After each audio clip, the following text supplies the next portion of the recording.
Hello दोस्तों, मैं Praveen Kumar PK sir, chemistry lecturer, आप सभी का अपेक्स क्लासेस के डिजिटल प्लेटफॉर्म पर हार्दिक स्वागत करता हूं। देखिए दोस्तों, जैसा कि आप लोग जानते हैं, अपन ने जो फिजिकल केमिस्ट्री है वहां से अपन ने चैप्टर स्टार्ट कर रखा आपका सॉल्यूशन विलियन, और जिसके आज अपन लास्ट बिंदु लास्ट पॉइंट पर अपन पहुंच चुके हैं। दोस्तों आपके पास में अब हम पढ़ेंगे अपसामान्य मान, असामान्य आणविक द्रव्यमान या अपसामान्य अणु संख्यक गुणधर्म के बारे में हम पढ़ेंगे, और साथ ही वांट ऑफ फैक्टर, और इसी के साथ अपना चैप्टर क्या हो जाएगा, कंप्लीट हो जाएगा। तो दोस्तों देखिएगा, शुरू करते हैं। फटाफट आप सभी को शेयर करते रहिएगा, लाइक करते रहिएगा, जिससे जितने ज्यादा अपन लोग साथ में बैठ के इन वीडियोस को इनका आनंद लेंगे उतना ही मजा आपको आएगा। बिकॉज मेरी एनर्जी जो है वो आप लोगों की ग्रोथ से, आप लोगों के नंबर ऑफ, क्योंकि अपन क्या पढ़ रहे हैं दोस्तों, अपन पढ़ रहे हैं अभी जस्ट जो लास्ट अपन ने टॉपिक कंप्लीट किया था वो था अपना कौन सा, अणुसंख्यक गुण, यानी कि विलियन के वे गुण जो कणों की संख्या पर निर्भर करते हैं। दैट मीन्स मेरी एनर्जी भी अब आपके,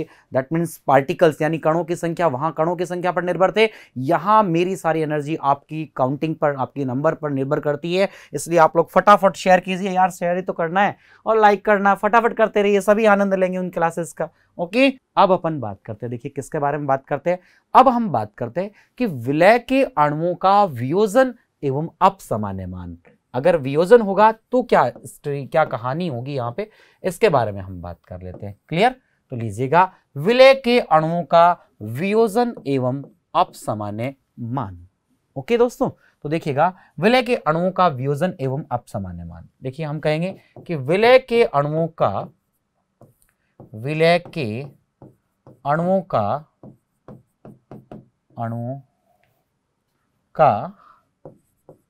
वियोजन होने पर क्या होगा, कणों की संख्या क्या होगी, अधिक होगी। वियोजन हो रहा है, वियोजित हो रहे हैं, टूट रहे हैं, बहुत सारे पार्टिकल्स हो जाएंगे। वियोजन होने पर कणों की संख्या अधिक होती है, कणों की संख्या अधिक होती है,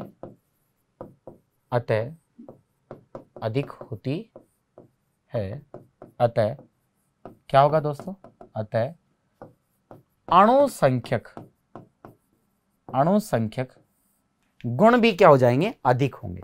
अणुसंख्यक गुण भी अधिक होते हैं, ठीक है, अधिक होते हैं।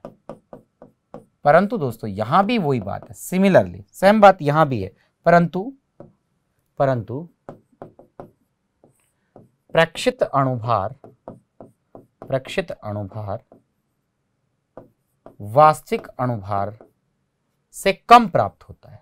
अणुभार उल्टा हो जाएगा दोस्तों, यहां पे अणुभार वास्तविक अणुभार से क्या होगा, वास्तविक अणुभार से कम प्राप्त होगा। वहां तो अधिक था, यहां क्या हो जाएगा, कम, उल्टा हो जाएगा, कम प्राप्त होता है। बताएंगे आपको अभी कैसा, देखिए कम प्राप्त होता है। किस तरह से प्राप्त होगा, बिकॉज हम जानते हैं दोस्तों, सिमिलर बात है यहां भी सेम, यहां हम कहेंगे क्योंकि हम जानते हैं कि कणों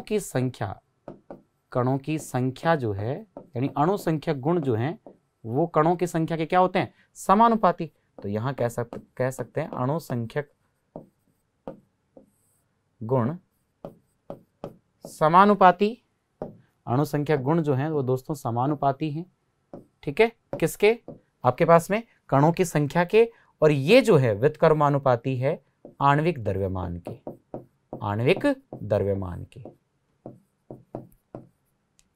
आणविक द्रव्यमान या मोलर द्रव्यमान कह सकते हैं, या अणुभार आप कह सकते हैं। इसके क्या होता है, व्युत्क्रमानुपाती। एक एग्जांपल से इसको भी हम समझेंगे यहाँ पे, ठीक है। देखिएगा दोस्तों किस तरह से अपने पास में कम हो जाएंगे। ये लीजिएगा, अपन ने यहाँ पे बात की है आपके अणुसंख्यक गुण। अणुसंख्यक गुण कौन कौन से हैं आपके लिए मेन इंपॉर्टेंट अपन पढ़ चुके हैं। वाष्पदाब अपेक्षिक अवनमन जो आपके पास होता है, डेल पी, क्वथनांक उन्नयन जो आपका होता है आपके पास में कौन कौन से हैं, देखिएगा डेल पी होता है, क्वथनांक उन्नयन डेल टीबी होता है, और डेल टीएफ होता है, ऐसे ही पाई होता है। ये सभी जो है दोस्तों आपके पास में क्या है, आपके अणुसंख्यक गुण हैं। क्लियर है सभी को अच्छे से, ठीक है। ये जो अणुसंख्यक गुण हैं ये कणों की संख्या पर निर्भर करते हैं।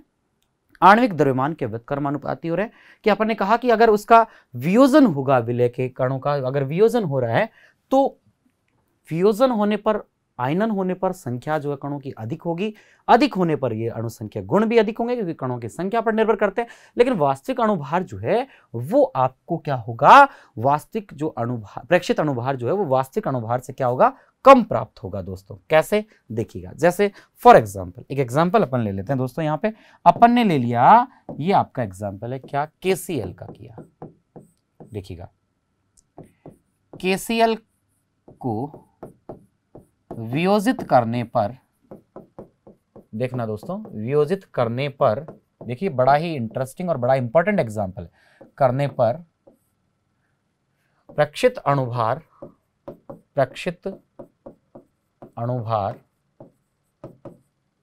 वास्तविक अणुभार का, वास्तविक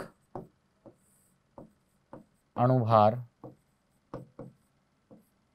प्रेक्षित अणुभार जो है वो वास्तविक अणुभार कितना होता है दोस्तों, ये बताइएगा। KCl का कितना होता है, वेरी गुड, कितना होता है बताओ जल्दी, 74.50। आपको पता होगा दोस्तों यहाँ पे कि Cl का कितना होता है, 35 पॉइंट, आपके पास में पता है आपको 5, तो 74 पॉइंट, यहाँ पे अपन ने लिख दिया इसको 74.50, ठीक है।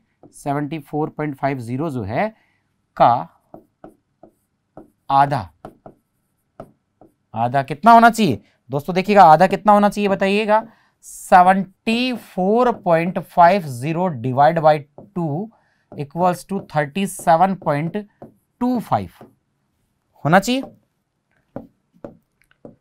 प्राप्त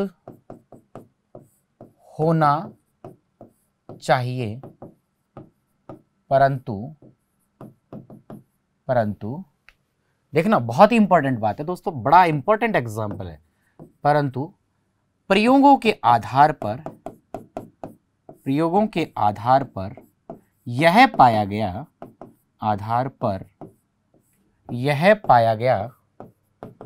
क्या पाया गया कि यह कितना होता है, यह 40.30 प्राप्त होता है, ठीक है।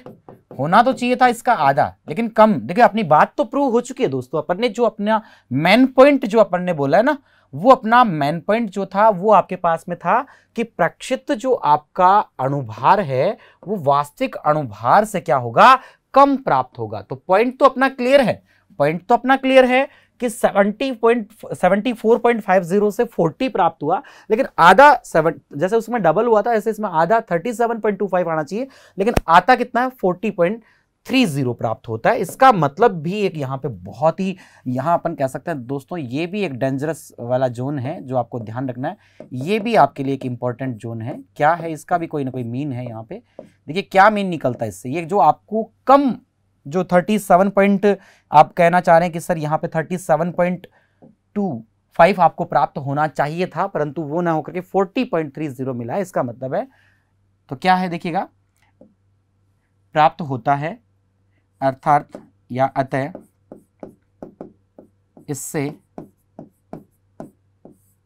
यह निष्कर्ष निकलता है, क्या कंक्लूजन आया, निष्कर्ष निकलता है कि कुछ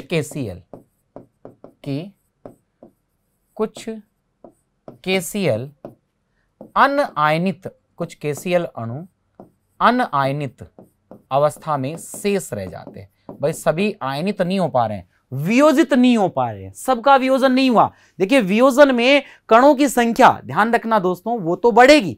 देखिए जैसे मैं आपको एक बार क्लियर कर दूं, ये सारी हिस्ट्री तो है, एकदम पॉइंट आपका परफेक्टली क्लियर होगा, ये मेरी गारंटी है। यहाँ ये आप लोगों का भी विश्वास इतना बना रहना चाहिए, क्योंकि आपका कॉन्फिडेंस तभी आपको आ पाएगा जब सारी चीज़ें आपको लगेगी वाकई में ऐसा हो रहा है। देखिए दोस्तों KCl को, जब KCl को आप इस तरह से आयनित करते हैं, KCl है, अब देखिएगा इधर अणु कितने हैं, किधर कितने का अणु है, अणु की संख्या कितनी है आपके पास में, 1।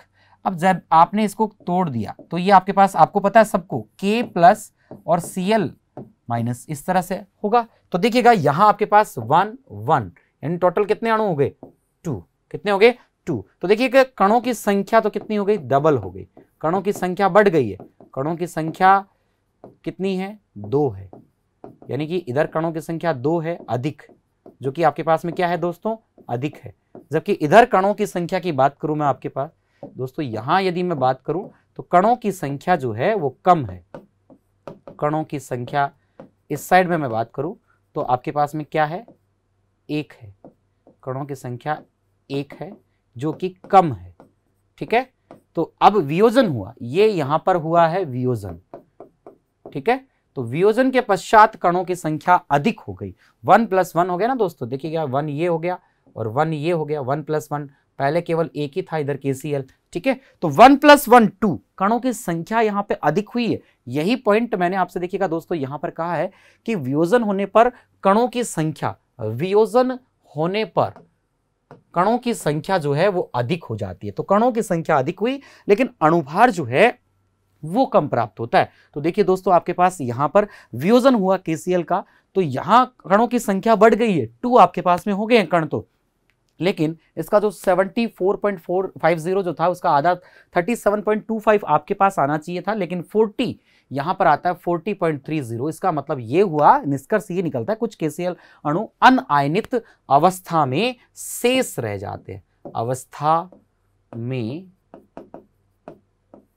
हैं, शेष हैं। ठीक है, ये आपके पास बचे रह गए उसके अंदर। ठीक है, जिससे वो डबल का आधा नहीं हो पाया, 40.30, थोड़ा सा ज्यादा है, कुछ आयनित होने बाकी हैं भी, इसका मीन ये निकलता है। ओके दोस्तों, अच्छे से आपका कॉन्सेप्ट क्लियर हो गया होगा।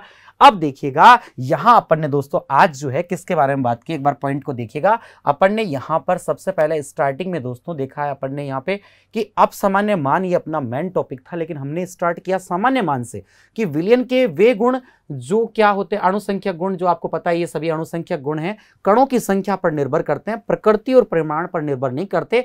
तो विलयन के वे गुण जो किस पे, कणों की संख्या पर निर्भर करे, अणुसंख्यक गुण कहलाते हैं। विलय के संगुणन या वियोजन होने पर, या वियोजन होने पर तो क्या होगा, परिवर्तित होगी संख्या, लेकिन नहीं होने पर क्या होता है, इनके सैद्धांतिक और प्रायोगिक मान एक समान प्राप्त होते हैं। अगर मान एक समान है तो इन मान को ही हम सामान्य या सैद्धांतिक मान कहते हैं। सेकंड पॉइंट था अपसामान्य मान, कि यदि विलय का, आपने दोस्तों यहां विलय का संगुणन कर दिया या आपने वियोजन कर दिया तो कणों की संख्या परिवर्तित हो जाएगी।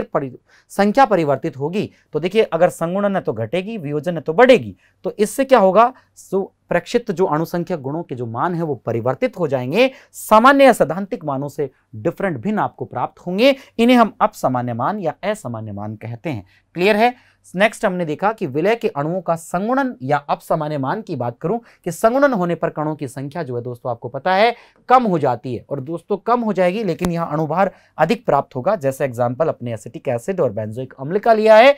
और फिर हमने देखा वियोजन और अपसामान्य मान की, वियोजन होने पर कणों की संख्या अधिक होती है और प्रेक्षित अणुभार जो है वो वास्तविक अणुभार से कम प्राप्त होता है। देखिएगा वियोजन किया KCl का, कणों की संख्या डबल हो गई आपके पास में। और देखिए इसके विपरीत जो एग्जांपल अपन ने यहां देखा था, इसमें पहले आपके पास एसिटिक एसिड एक अलग से था, एक अलग से एसिटिक एसिड था, दोनों को मिलाया तो डाइमर द्विविलक एक बन गया, कणों की संख्या कम हो गई थी। जबकि यहां क्या हुआ दोस्तों, देखिएगा कणों की संख्या अधिक हो गई है, डबल हो गई है, लेकिन अणुभार आधा होना चाहिए था, नहीं मिला, आधे से थोड़ा ज्यादा 40 पॉइंट यानी कि 37 से 40 मिल गया, यानी 3 ज्यादा मिला है। इसका मतलब ये निष्कर्ष निकलता है कि कुछ KCl के जो अणु हैं वो अनआयनित अवस्था में शेष रह गए हैं। क्लियर है दोस्तों।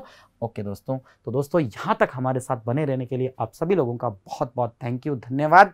सब्सक्राइब करें हमारा apex classes edutech YouTube channel, साथ ही बेल आइकन को क्लिक करना बिल्कुल ना भूलें ताकि आगे आने वाले सभी यूट्यूब वीडियोस की अपडेटेड नोटिफिकेशंस सबसे पहले आपको मिले। Apex classes edutech, subscribe now.